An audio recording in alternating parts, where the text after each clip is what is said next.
pessoal!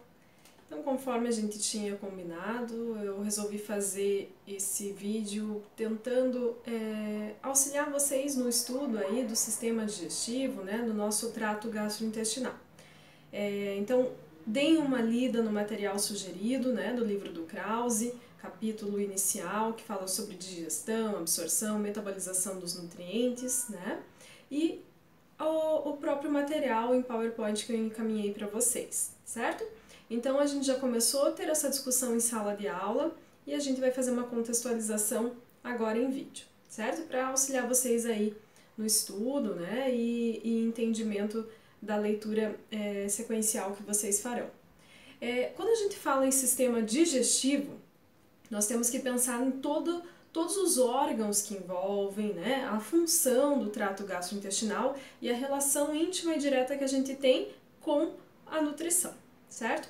Então, quando a gente pensa em orientação, prescrição dietética, trabalhar com o alimento, seja num paciente mais crítico, né, por exemplo, numa dietoterapia, que o paciente vai ter que receber um alimento via sonda, né? Então ele já não está mais na consistência original, ele está líquido, né? Ele é uma fórmula, às vezes produzida pela indústria, ou seja, via oral, um alimento tradicional, a comida de verdade, né? Que é o nosso instrumento de trabalho. Eu tenho que pensar sempre, lógico, no apelo nutricional, né? Então, o que ele tem de nutriente para nos fornecer? Quais são os macro e micronutrientes que ele tem para nos ofertar, os compostos bioativos, a água, a fibra. Mas, de uma forma geral, se eu pensar na acessibilidade desses nutrientes, eu tenho que entender que eu vou participar ativamente da disponibilidade desses nutrientes em termos orgânico ou fisiológico, ou seja, boa parte dos nutrientes que a gente consome via alimento são dependentes da digestão, para que a gente possa ter a acessibilidade metabólica em termos de organismo, tá? Então, quando a gente trabalhar com o conceito de ingestão de alimentos, eu tenho que pensar que boa parte desses alimentos vão precisar ser digeridos para que os nutrientes presentes nesse alimento possam chegar às vias metabólicas, certo? Ou seja, nas unidades celulares. Quando a gente fala em sistema digestivo, nós temos que saber os órgãos que compõem, né? Os principais órgãos são cavidade oral, né? Faringe, esôfago, estômago, e daí vem a sequência do nosso intestino, né? O intestino delgado, que é subdividido em duodeno, jejum e ilho, então essas três frações. Nós temos também o intestino grosso, né? Que é dividido em colo colo ascendente, colo transverso, colo descendente, o colo sigmoide e reto, tá? Então veja que é todo o que? Uma tubulação contínua, certo? E aí nós temos órgãos anexos que são de extrema importância para que a gente possa efetivar, né, de forma ali plena o processo de digestão. Então a gente vai ter que contar com a participação ali essencialmente do pâncreas e do fígado, certo? Com as secreções que eles vão nos produzir, nos proporcionar, mas que eles, por não estarem envolvidos diretamente com o TGI, o tubo gastrointestinal, eles precisam lançar suas secreções nessa tubulação, certo? Bom, o que a gente pode deixar de destaque aí para as funções do TGI? Basicamente, digestão, né? Digestão é a mais óbvia e é uma das mais importantes, realmente, né? Para que eu garanta essa acessibilidade dos nutrientes presentes nos alimentos, né? Eu tenho que expor, eu tenho que deixar eles livres para conseguirem atravessar a barreira intestinal, a luz intestinal, que é o local de absorção dos nutrientes, né? E eles cheguem, então, na nossa circulação. Bom, pensando em digestão, a gente tem que conceituar dois tipos. Uma que é a digestão física e a outra que seria a digestão química. Digestão química de nutrientes seria a ação ali, né, relacionada com enzimas, né, digestivas, sucos digestivos, como o suco pancreático, como o ácido clorídrico, né, produzido ali pelo estômago, tá? Ou outras enzimas que vão estar presentes na borda intestinal, nas células intestinais, são residentes, né, ali das células intestinais e que têm a função de digestão, certo? Quando a gente fala em digestão física, aí remete a forças de contração, tá? Então seria toda a motilidade que existe, né, os movimentos de mistura, de contração que existe no estômago, no intestino, tá? Bem como, se a gente parar para pensar, a digestão física ela começa na boca, né? A partir ali do quê? Da ação dos dentes triturando, dilacerando os alimentos, certo? Então, se eu perguntar para vocês, onde começa a digestão dos alimentos? Na realidade, começa na boca. A física pensando na trituração dos dentes e a química pensando nas secreções, nas enzimas, melhor dizendo, presentes na saliva, né? Como, por exemplo, a gente já tinha visto a pitialina, também conhecida como amilase salivar, né? Bem como a maltase, né? Então são enzimas digestivas específicas para carboidrato que daqui a pouco a gente vai aprofundar a discussão. Outras funções do TGI seriam, basicamente, as secreções, né? Então secreções ali endócrinas e exócrinas. Quando eu falo em secreções endócrinas, remete a hormônios. Exócrinas são secreções enzimáticas ou outros sucos digestivos, tá? Que vão ser lançados não mais na corrente sanguínea como são os hormônios, mas sim lançados em cavidades, e normalmente a ação deles acaba sendo bem local, né? Então, por exemplo, a saliva é uma secreção exócrina que é produzida pelas glândulas salivares e faz sua ação exatamente na boca. Se eu parar para pensar no ácido clorídrico, em outras enzimas digestivas gástricas, elas são secretadas por células estomacais e a ação delas é em nível estomacal, certo? Já a parte endócrina, como remete a hormônios, eles entram na circulação e acabam, né, tendo a sua ação em distintos locais. Pensando em hormônios digestivos, né, por exemplo, a gastrina, que a gente conversou um pouquinho e vai aprofundar também, a ação dela acaba sendo especificamente aonde? No estômago, embora seja um hormônio, né, que atinge a corrente sistêmica de circulação, ela acaba tendo uma ação mais pontual em um órgão específico. Existem outros hormônios que a gente já trabalhou, né, como a insulina, que é um hormônio secretado pelo pâncreas, acaba tendo a ação em sítios distintos no nosso organismo, né? Então, praticamente ali, todas as células do nosso corpo acabam se beneficiando com a ação desse hormônio, tá? Secretado ali por um órgão, né, que é anexo do nosso TGI, certo? Outras funções. A absorção dos nutrientes, com certeza uma das principais funções. E se eu questionar para vocês, onde é feita a absorção dos nutrientes? Essencialmente em intestino, tá? Intestino delgado, principalmente, né? Ali em jejum, no ilho, né? Mas também no intestino grosso, mas daí mais especificamente de água e eletrólitos, tá? Os nutrientes normalmente são absorvidos na porção mais superior do intestino, tá? Que seria ali intestino delgado, né? Região de jejum e ilho, conforme eu havia falado. Nesse processo absortivo, né? A gente vai ter o que? O suprimento de água, eletrólitos e nutrientes para as rotas metabólicas em nível orgânico, tá? Outra função do TGI seria a função de excreção. Então, o que não foi aproveitado pelo organismo vai ser eliminado pelo bolo fecal, certo? Dentro desse bolo fecal, então, vão existir células epiteliais intestinais, muita bactéria da região, né, que é a flora intestinal, a microbiota, né, da região, bem como resíduos, né, por exemplo, resíduo de fibras e outros substratos presentes nos alimentos que não conseguiram ser digeridos e assimilados pelo organismo, certo? Pensando em função, basicamente é isso, mas também não podemos deixar de destacar a questão de ser o TGI uma barreira imunológica e física para o organismo, prevenindo DTAs, doenças transmitidas por alimentos, ou seja, contaminação, tá? Infecções, toxinfecções, tá?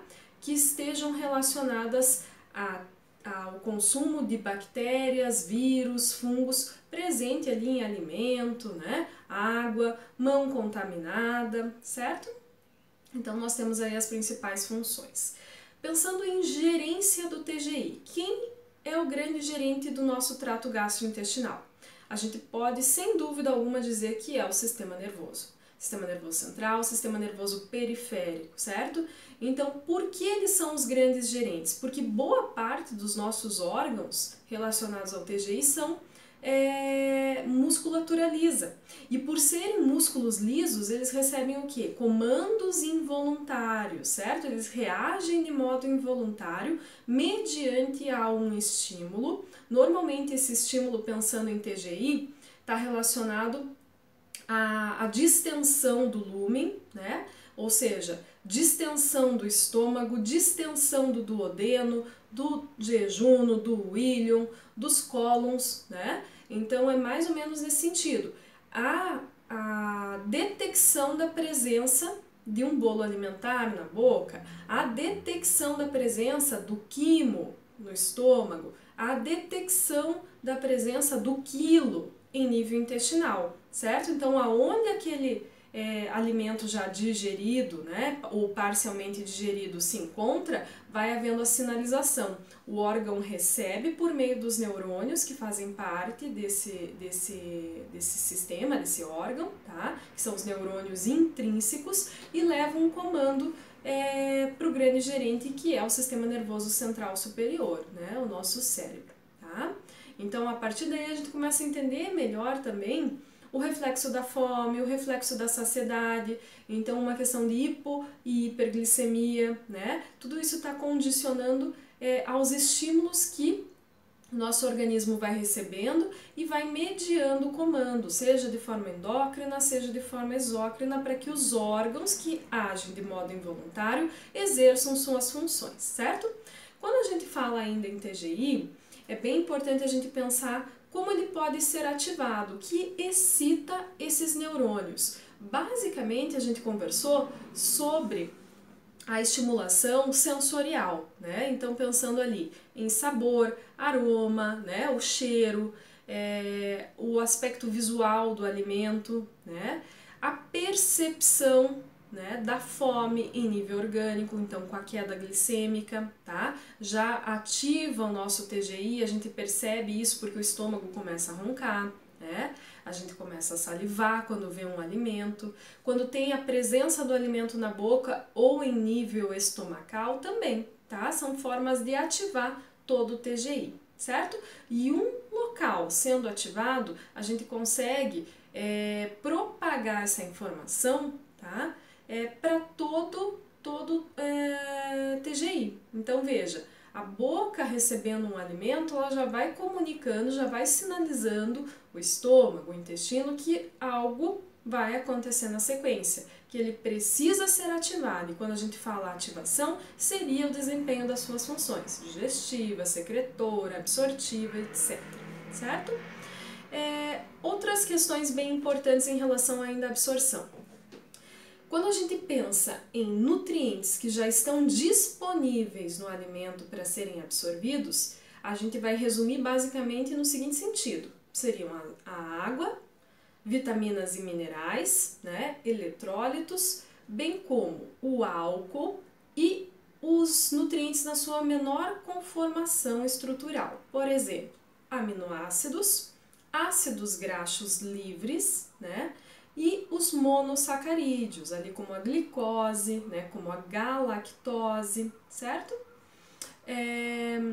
Já os nutrientes que precisam de uma digestão, principalmente química, né, seria basicamente os carboidratos, as proteínas e os lipídios na sua conformação maior, né? Seriam ali então os macronutrientes, tá?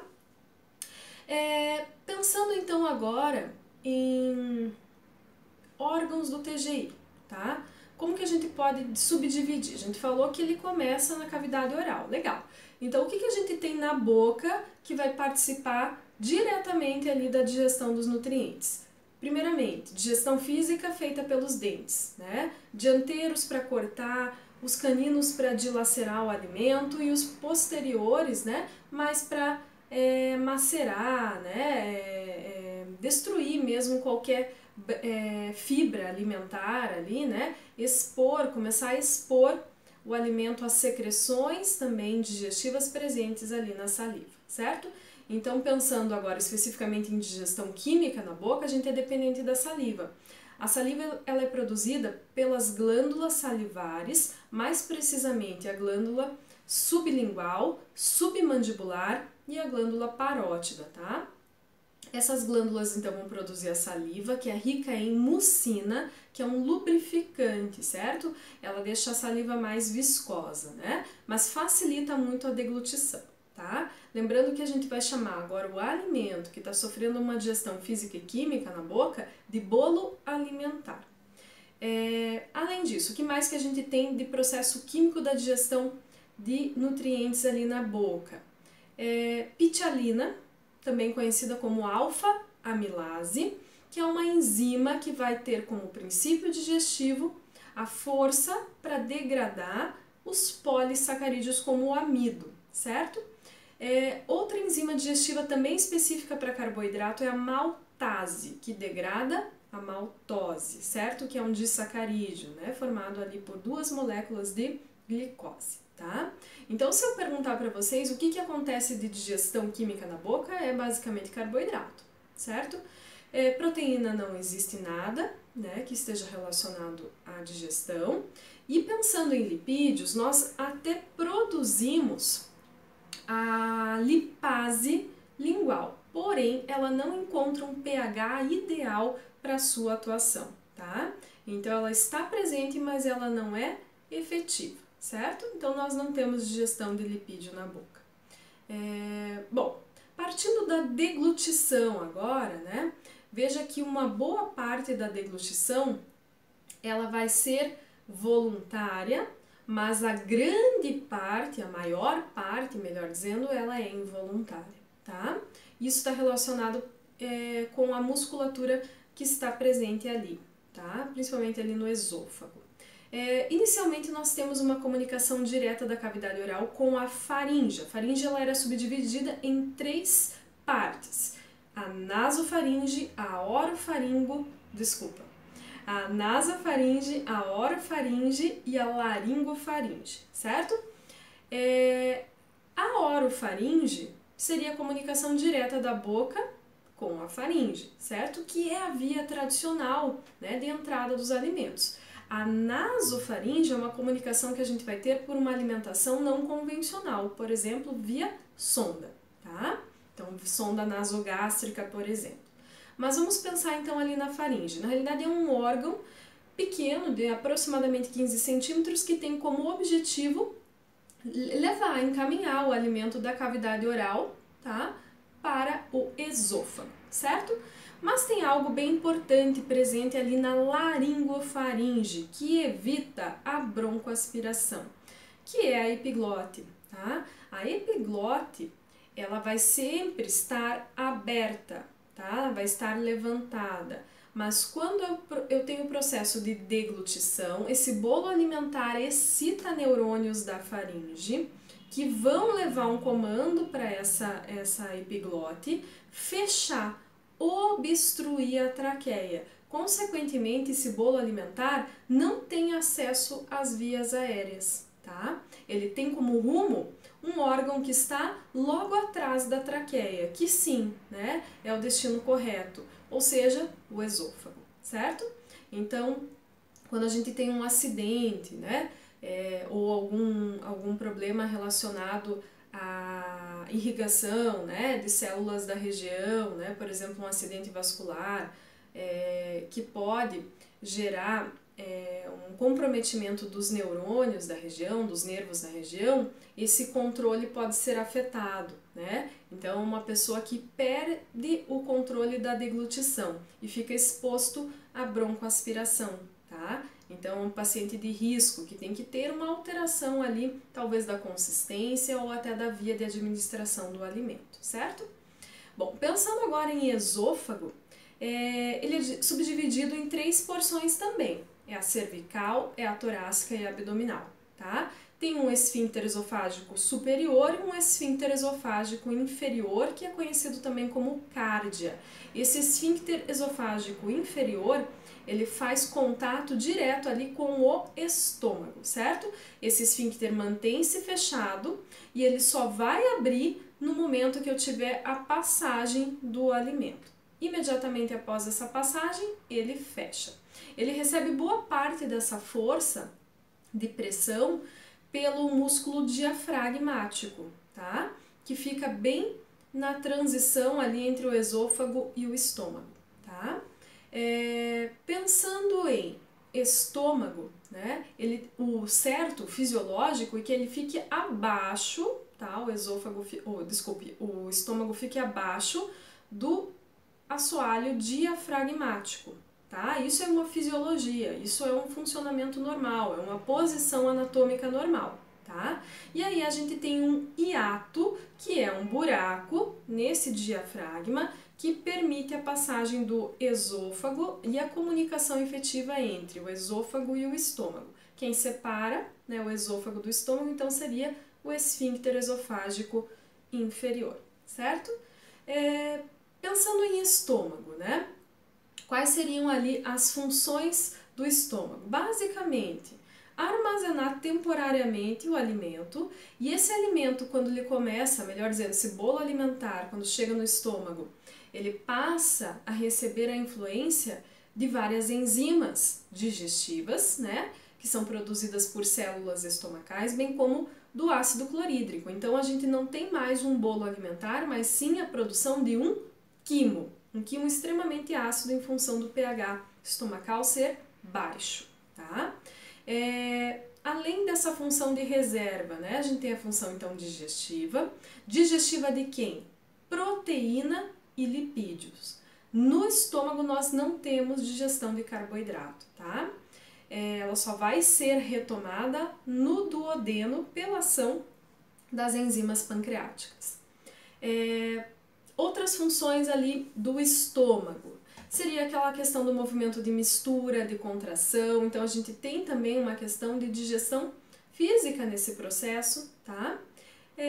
E basicamente a produção de fator intrínseco, né, que é essencial para a absorção da vitamina B12, uma vitamina do complexo B que atua e participa diretamente da saúde do sistema nervoso, certo?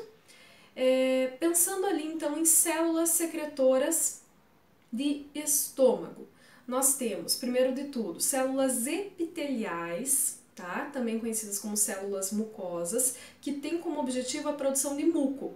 Esse muco serve para revestir todo o epitélio, toda a superfície estomacal. Em função do quê? Do ácido, tá? Então é um mecanismo de proteção que o organismo tem, tá? Outras células importantes, nós temos as células parietais. As células parietais, elas são produtoras de ácido clorídrico, bem como de fator intrínseco, tá? Que é uma glicoproteína.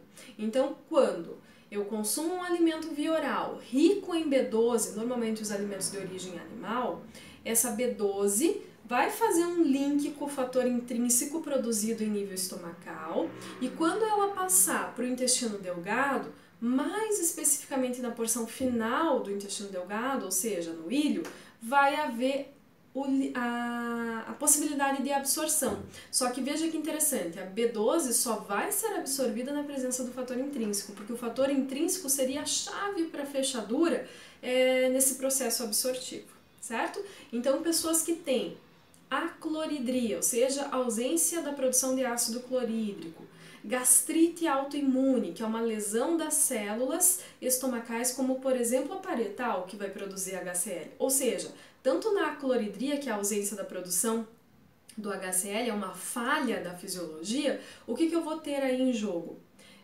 O não funcionamento normal dessa célula parietal. Se ela não funciona bem para a projeção de HCl, ela também não vai funcionar bem para quê? Para a produção de fator intrínseco. Então são pessoas que, mesmo consumindo alimentos ricos em B12, acabam não tendo processo absortivo, tá? Vegetarianos, né, mais precisamente veganos, né, muitas vezes acabam tendo que suplementar, tá, a B12. Mas essas pessoas daí podem suplementar via oral. Agora, numa condição de patologia, conforme eu tinha destacado, a cloridria, gastrite autoimune, e até em algumas situações, e bem comum na realidade, é muito clássico isso, de pacientes pós-bariátrica, tá? Dependendo do modelo cirúrgico que foi feito, como por exemplo um grampeamento, né, que a gente restringe o volume gástrico, a gente pode ter a produção menor de fator intrínseco que não seja compatível para atender a demanda nutricional, tá? De absorção aí de B12, tá? Então, esses casos em específico, a gente teria que fazer uma suplementação endovenosa, tá? Outras células importantes em nível estomacal seriam as células principais. As células principais têm como objetivo a produção de enzimas digestivas, como a lipase gástrica, ou seja, digestão de triglicerídeos de cadeia curta e média. Então não é uma lipase tão potente para degradar triglicerídeos de cadeia longa, tá? Mas ela tem um impacto bem interessante aí na digestão de lipídios. E também a parte da proteína, tá? Então as células principais liberam uma enzima inativa inicialmente, que é o pepsinogênio, tá? Quando chega proteína no estômago. Então essa detecção, né, quando chega o alimento no estômago, faz desencadear a ativação dessa célula principal, ela libera o pepsinogênio inicialmente na forma inativa, que ao entrar em contato com o HCl se torna uma enzima ativa, que é chamada de pepsina, certo? Essa pepsina age, né, nas proteínas integrais e começa a liberar polipeptídeos, tá? Até muitas vezes aminoácidos ali, dependendo do tamanho dessa proteína, certo? Outra célula bem importante em âmbito estomacal seriam as células G, que vão produzir gastrina. Gastrina é um hormônio com ação local, tá? Embora atinja a corrente sistêmica, ela tem sua atuação em nível estomacal. Como? Basicamente, aumentando a atividade das células principais e parietais, ou seja, ela estimula o quê? Uma melhor digestão, tá? Quando que eu tenho essa secreção de gastrina? Basicamente, quando o alimento ele está distendendo o antro estomacal, que é a última porção do estômago, né, o finalzinho lá do estômago que entra em contato direto com o duodeno, bem como na presença de cafeína, na presença de álcool, tá, no estômago, tudo isso, né, o tipo de nutriente presente ali no estômago também remete ao aumento da secreção da gastrina, tá? Então veja que link interessante, né? Por isso que a gente ouve tanto falar. A pessoa está com gastrite, ela não deve consumir muita cafeína, né? Ela não pode beber álcool. Por quê? Ativa a célula parietal via gastrina, tá? Então a gente vai acabar produzindo mais HCl, vai lesionar ainda mais a mucosa gástrica, tá? Então é mais nesse sentido. E a própria presença de polipeptídeos e aminoácidos. Então, assim, chega proteína, começa a ser liberado ali, tem uma degradação dessa proteína intacta já pelo HCl, a liberação desses polipeptídeos, né, vão ativar a gastrina, a excitar a célula principal, tá? E essa célula principal acaba liberando lá o pepsinogênio, que vai ser convertido em pepsina, e daí sim a gente vai ter uma efetividade na digestão de proteínas, certo? Basicamente é isso, né? Outra função ali bem importante ainda da gastrina seria que ela melhora, ela aumenta, ela potencializa a motilidade estomacal, ou seja, as contrações peristálticas, bem como ela aumenta a força de contração do esfíncter esofágico inferior, tá? O objetivo disso é evitar o refluxo, tá? É um conteúdo extremamente ácido que o esôfago não suportaria receber, tá? Então a gente causaria ali uma lesão, né? Então é bem importante que esse esfíncter permaneça fechado durante o processo de digestão, certo? Até essa questão de hérnia de hiato, refluxo, né? São conteúdos que vocês vão aprofundar em terapia nutricional, né? E vocês vão ver como a alimentação impacta, né? Principalmente medidas comportamentais também, podem melhorar os sintomas clínicos que os pacientes com gastrite e DRGE, que é a doença do refluxo gastroesofágico, apresentam, certo? Obrigada, pessoal! Em relação ao pâncreas, a gente pode dizer que ele é um dos órgãos anexos ao TGI mais relevantes, mais importantes, né? Ele tem uma função endócrina, essencialmente pela produção da insulina e do glucagon, e também uma função exócrina, exatamente pela produção de enzimas digestivas capazes de digerir carboidrato, proteína e lipídio, bem como bicarbonato, né? Liberação de bicarbonato para neutralizar o quimo ácido quando ele chega na porção duodenal, ou seja, na primeira parcela, na primeira fração do intestino delgado, certo? Então, quando a gente para pensar, o que estimula essa secreção pancreática, ou seja, a função pancreática? É a saída do quimo ácido do estômago em direção ao intestino delgado, ou seja, na região duodenal. Então, a presença desse quimo ácido em âmbito duodenal, que não é compatível para suportar, digamos assim, essa acidez, tá? O duodeno não tem uma produção de muco tão significativa quanto em âmbito ali estomacal, como mecanismo de proteção. Então a gente precisa ativar, né, o pâncreas a secretar esse bicarbonato para aumentar o pH, ou seja, tornar ele mais alcalino ali e não causar uma lesão nas células ou na mucosa duodenal, tá? Outra questão, essa presença do quimoácido remete que chegou alimento, né? Não mais na sua forma convencional, mas nós temos nutrientes ali presentes, né? Então a gente precisa findar esse processo de digestão, graças às enzimas digestivas pancreáticas, certo? Quais são essas enzimas digestivas? Primeiro de tudo, elas são secretadas de forma inativa inicialmente, né? Então a gente tem o tripsinogênio, o quimiotripsinogênio, a proelastase e a procarboxipeptidase, pensando em enzimas pancreáticas que têm a função de digestão de proteína. Por que elas são secretadas de forma inativa? Porque senão elas fariam uma autodigestão do pâncreas, tá? Então, em nível pancreático, elas têm que estar na sua forma inativa, né? Sem eficiência. Aí, entrando em contato com o duodeno, que é o local de fechamento ali da digestão dos nutrientes proteicos, né? A gente vai precisar que elas se tornem ativas, tá? A forma que elas vão ganhar a sua atividade é gerada pela ação de enteroquinases ou enteropeptidases, né? Que são enzimas que convertem, né? Transformam essas enzimas na sua forma ativa. Então, o tripsinogênio é convertido em tripsina, tá? O quimiotripsinogênio em quimiotripsina. A procarboxipeptidase e proelastase, né, elas passam a se chamar de carboxipeptidase e elastase, tá?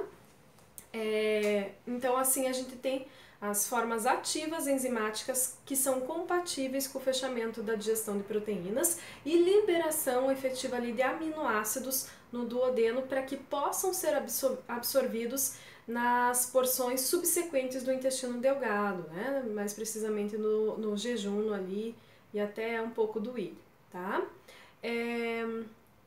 Pensando em outras enzimas presentes nesse suco pancreático, nós temos a amilase pancreática, que, como o próprio nome já diz, faz a digestão de carboidratos, tá?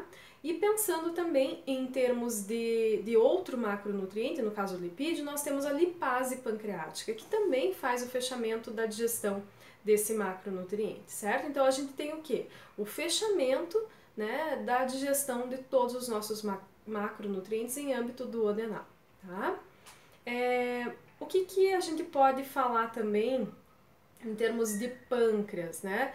O pâncreas, ele é ativado, né? O que gera essa ativação da secreção de insulina, né? A parte endócrina no período pós-prandial, pós-consumo alimentar em função do aumento da glicemia, né? Mas também já existe uma ativação dessa parte endócrina do pâncreas pela presença desse quimoácido em âmbito duodenal, tá? Então a gente vai ter a secreção aí em jogo de dois hormônios. Um é chamado de secretina e o outro é de colicistoquinina, né, o CCK. A secretina é secretada pelas células S do duodeno e a colicistoquinina pelas células I intestinais, tá, ali do duodeno.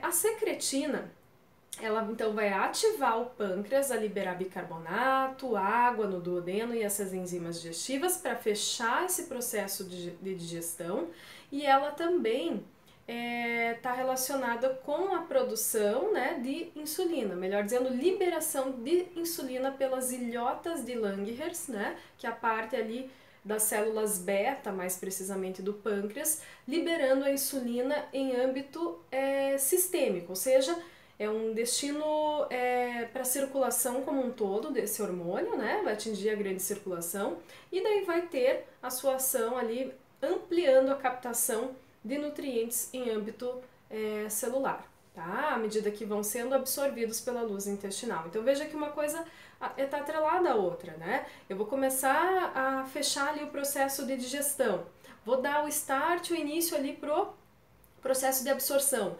Automaticamente minha glicemia e a disponibilidade de outros nutrientes, né, vão ser geradas nesse processo em nível sistêmico e eu vou precisar desse hormônio, a insulina, para ampliar essa captação de nutrientes em âmbito celular, em qualquer sistema do nosso corpo, tá? Pensando em CCK, o que eu tenho de diferencial em relação à secretina? O CCK, ele, além de estimular essa parte exócrina ali do pâncreas, né, a secreção das enzimas digestivas, ele também tem como potencial a contração da vesícula biliar, tá? E o relaxamento do esfíncter de Oddi. O esfíncter de Oddi é um esfíncter que fica no final da tubulação que converge, né, as secreções pancreáticas e as secreções biliares, no caso hepática, tá? Então a gente tem uma cânula, né, que é proveniente lá do fígado, né, o canal colédoco, e nós temos o ducto pancreático. Então são duas vias que vão ser ramificadas em uma só, tá? Nessa via única, nós temos no final dele o esfíncter de Oddi. Esse esfíncter de Oddi que vai ficar fechado, né, em todo o processo de não alimentação, né, ou até durante ainda a presença do alimento no estômago, mas quando o alimento começa a descer para a parte duodenal, e esse quimoácido fez ativação lá do CCK, por exemplo, a gente vai ter o que? O relaxamento desse esfíncter de Oddi. E aí, né, dependendo da quantidade de nutrientes que chegou ali na região, tudo isso é percebido pelos neurônios locais, vão ampliar, né, aumentar a secreção do CCK ou colocar uma quantidade menor de acordo com a realidade local. Se está precisando de mais enzima digestiva, se está precisando de mais bile, coloca mais CCK para ativar ainda mais a contração da vesícula e descida da bile, bem como ainda mais a ativação da parte exócrina do pâncreas. Tá? Então, existe uma relação de proporcionalidade aí. Então, esse CCK, relaxando o esfíncter de Oddi, viabiliza, né, que as enzimas digestivas provenientes do pâncreas e a bile proveniente lá do fígado alcance o duodeno. Tá? Pensando em bile, né, o que ela tem como relevância na parte digestiva? A emulsificação de gorduras, tá?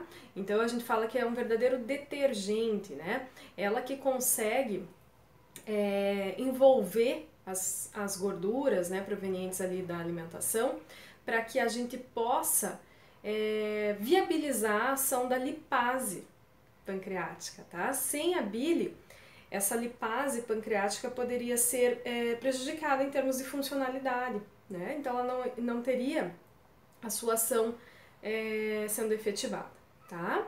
Então, extremamente importante aí a bile nessa questão da digestão de gorduras, pensando no potencial emulsificador que ela tem, tá? Falando em bile, né, é algo que a gente até já tinha discutido, mas a bile não é produzida pela vesícula, né? Ela é produzida pelos hepatócitos, né, que são as células do fígado, né, células hepáticas, e elas são armazenadas, essa bile, melhor dizendo, é armazenada na vesícula biliar, ou seja, ela fica na vesícula concentrando sua composição, né, e já fica prontinha para o momento que ela for recrutada, certo? Aqui a gente consegue visualizar o que foi mencionado anteriormente. Então, a gente tem o ducto pancreático, né, levando as secreções exócrinas, ou seja, as enzimas digestivas do pâncreas, bem como bicarbonato e água, em direção ao duodeno, e o ducto biliar, né, o ducto biliar comum, ali em verdinho representado, que vai, vejam, por duas vias, mas que eles se unem no final, né? Então, nós temos o colédoco e o ducto pancreático, e que daí no final nós temos o esfíncter de Oddi, que fica fechado e só abre, né, para que haja a secreção, a projeção ali da bile, bem como das enzimas pancreáticas e do bicarbonato em direção ali o duodeno, no momento oportuno, ou seja, quando o quimoácido chega na região, quando a gente tiver também a distensão do lúmen duodenal. Nessa imagem, a gente consegue visualizar o ducto hepático direito e o ducto hepático esquerdo, ou seja, eles são provenientes do lobo direito e do lobo esquerdo do nosso fígado. E eles vão levar a bile produzida pelos hepatócitos do lado direito e do lado esquerdo do fígado e desembocam no ducto hepático comum. Tá? Na sequência, após a curvatura ali da vesícula biliar, a gente tem o colédoco, né? E lá embaixo a gente consegue ver a ramificação do ducto pancreático, que é quando eles se unem, né? E formam ali, vão em direção, melhor dizendo, ao duodeno. Lembrando que nessa ramificação a gente teria ali o esfíncter de Oddi, né? Que é responsável para permitir viabilizar, né, que as secreções hepáticas e pancreáticas cheguem no duodeno, no momento oportuno, né, que seria quando? Quando o quimoácido chegar na região duodenal, bem como promover uma distensão do lúmen duodenal, que daí remete à necessidade de bicarbonato na região ali para neutralizar o pH ácido que veio do estômago, né, bem como as enzimas digestivas e a bile com potencial emulsificador para que a gente pudesse contemplar e findar ali a digestão dos nossos nutrientes, tá? Outra coisa que é importante falar é que, como o esfíncter de Oddi fica fechado ali embaixo, à medida que vai havendo a produção da bile, né, e vai completando, enchendo todo o colédoco, vai chegar um momento que não vai mais caber bile ali nessa região. Então, é exatamente isso que acontece. Essa bile começa a ser armazenada nessa vesícula, tá? Ela começa a sofrer concentração, né? E a gente consegue visualizar que a composição dessa bile, que é essencialmente água, tem bicarbonato também, mas tem sais inorgânicos e gordura, né?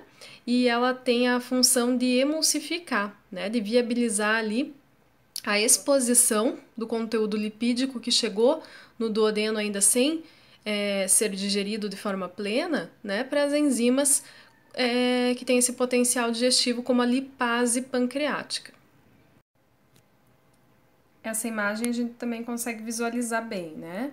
Tem ali, partindo do pâncreas, nosso ducto pancreático, tem lá o ducto biliar, proveniente do fígado, né? E ambos desembocando ali na região duodenal, com as suas secreções específicas, tá? Então, nessa região, né, aqui nós teríamos o esfíncter de Oddi. Para fechar essa parte do trato gastrointestinal, a gente vai falar um pouco sobre o intestino. Então, o intestino delgado, conforme a gente já havia discutido, subdividido em duodeno, jejuno e ilho, né? E ele é inteiro, rico ali em interdigitações, né? Que também são chamadas de microvilosidades. Essas microvilosidades ampliam a capacidade de absorção dos nutrientes, tá? Se fosse um epitélio reto, a capacidade absortiva dos nutrientes seria muito restrita, muito limitada. Então, quando a gente amplia por meio de interdigitações, né, que são as microvilosidades intestinais, a gente está ampliando a área de extensão, né, e, consequentemente, absortiva. Tá? Lembrando que a maior porção, a maior parcela de digestão de nutrientes é efetivada no duodeno, graças à ação das enzimas pancreáticas, né, dos nossos 3 macronutrientes ali. Nós também devemos destacar ainda nessa região as enteroquinases, né, ou enteropeptidases, né, que a gente havia falado, que ativavam as enzimas proteolíticas, ou seja, que tinham a capacidade de digerir proteínas, que são as enzimas provenientes do pâncreas, inicialmente inativas, né? Então lá a procarboxipeptidase, a proelastase, o tripsinogênio e o quimiotripsinogênio, certo? E ainda, pensando em intestino delgado, nós temos que entender que as porções subsequentes do duodeno vão ser as principais áreas absortivas, tá? Então, quando a gente fecha esse ciclo de digestão e já temos as menores subunidades em termos de nutriente, como por exemplo aminoácidos, ácidos graxos, né?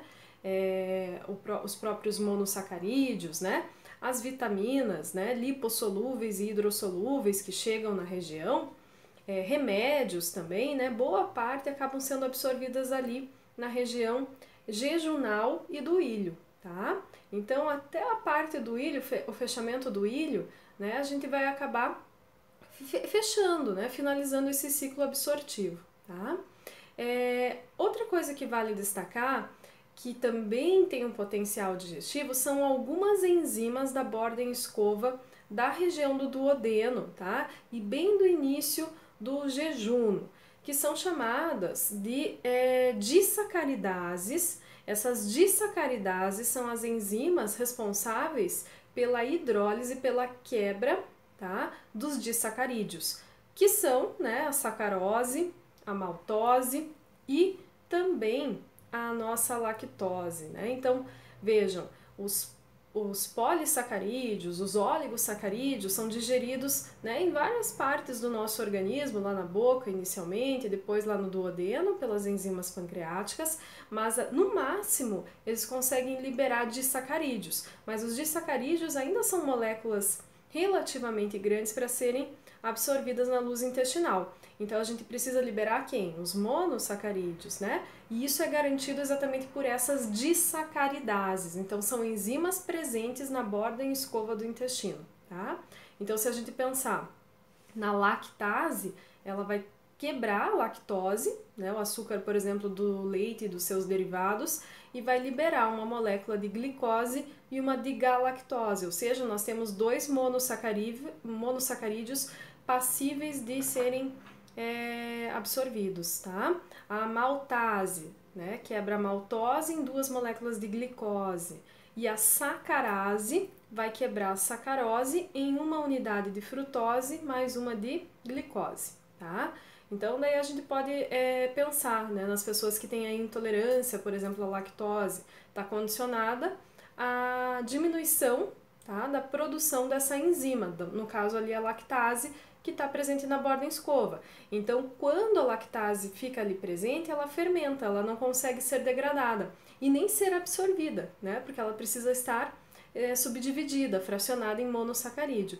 Então, ela continua o seu trânsito intestinal sem ser absorvido e lá no intestino grosso ela vai fermentar, né? Fermentar pela microflora, né? Pelas bactérias da região.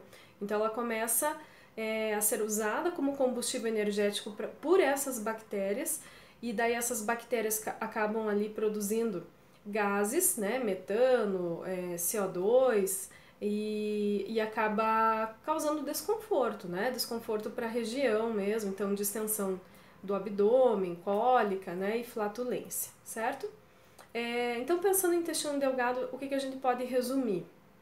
Que é um local de intensa atividade, né, digestiva e absortiva, tá? Pensando em intensa atividade digestiva, fica mais condicionado ao duodeno e a primeira parte ali do jejum, né? Na sequência, né, boa parte então ali do jejum e do ilho vai ser essencialmente função absortiva, tá? De praticamente todos os nossos nutrientes. Agora pensando em água e eletrólitos, nós vamos dar destaque para o intestino grosso, tá? Então, o intestino grosso tem uma capacidade também pelas microvilosidades, garantindo ali uma ampla absorção de água, tá? E eletrólitos, né? Microelementos também, né? Então, sódio, potássio também podem ser absorvidos ali na região, certo? À medida que a água desse alimento, né, e da própria hidrólise dos alimentos vai sendo absorvido, a gente vai formando o bolo fecal, tá?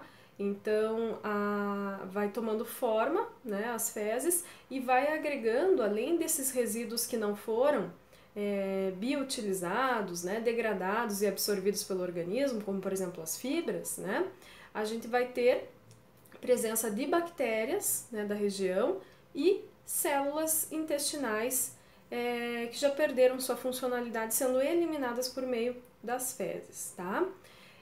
Pensando em odor, né, de fezes, o que a gente pode dizer? Basicamente, as bactérias da região, a microflora, né, está condicionada à fermentação, né, do que sobrou. Consequentemente, ela vai produzir esses gases, né, também que a gente já havia falado, como por exemplo o metano, o CO2, e também tem a atribuição aí de formação de ácidos, tá? Essas bactérias vão fermentando esses nutrientes que não foram digeridos, produz ácido acético, butírico, lático, tá? E propiônico, né? Que acaba servindo como combustível energético para as próprias células intestinais da região ali, no caso os colonócitos, né? As células do cólon, ou seja, do intestino grosso. Então, na realidade, a presença dessas bactérias na região fazendo esse processo fermentativo é benéfico, é saudável para o organismo, embora possa causar desconfortos aí relacionado à cólica, né, e flatulência, tá? Em relação ainda ao intestino grosso, o que é legal da gente falar? Da colonização de bactérias do bem, digamos assim, né, que são as bifidobactérias, né, os probióticos. Então, bem interessante o consumo regular aí de alimentos como o kefir, né, o kombucha. Aí nós temos outros, né, leites fermentados, alguns lactobacilos vivos, né, que podem melhorar essa colonização, ou seja, eles competem pela mesma região, pelo mesmo ambiente de sobrevivência com as bactérias putrefativas, né, e até patogênicas. Então, a gente acaba melhorando a nutrição intestinal por causa dessa fermentação e produção de ácidos que essas bactérias são capazes de realizar e nutrirem o epitélio intestinal, pensando em cólon, né, intestino grosso. Aí a gente também tem que falar dos pré-bióticos, né, que a gente já falou que era uma parte lá do início do conteúdo do bimestre relacionado a carboidratos, né. Os pré-bióticos normalmente são fibras, então polissacarídeos, bem como oligosacarídeos, né? Resumindo, são carboidratos complexos, né? Então, fruto-oligosacarídeo, rafinose, né? Estaquiose, o que são? São moléculas que não são digeridas pelo nosso organismo ou são parcialmente digeridas e acabam sendo fermentadas por essas bactérias que habitam a luz intestinal, né? São residentes, ou seja, eles são a microflora intestinal, certo? Então, a princípio, funções intestinais seriam essas, tem outras, né, que está mais relacionado a apelo endócrino e até como barreira imunológica, né? Mas que a gente vai continuar essa discussão e ampliar em fisiologia, certo? Obrigada!